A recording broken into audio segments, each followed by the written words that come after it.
2 দিনে নিহত 57 সেনা কর্মকর্তা, মোট 74 জনের প্রাণহানি, লাশ ট্রেনে গর্তে মাটির নিচে।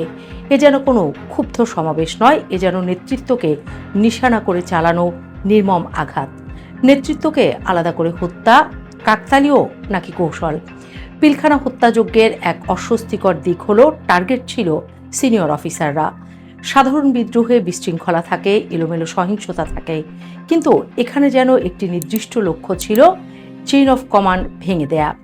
একসঙ্গে এত সংখ্যক উচ্চপদস্থ সেনা কর্মকর্তা নিহত হওয়া বাংলাদেশ তথা এই বিশ্বের ইতিহাসে নজিরবিহীন। প্রশ্ন উঠেছে, বারবার এত সমন্বিত আঘাত কি কেবল ক্ষোভের বহিঃপ্রকাশ? তবে 17 বছর পেরিয়ে গেলেও উত্তর মেলেনি।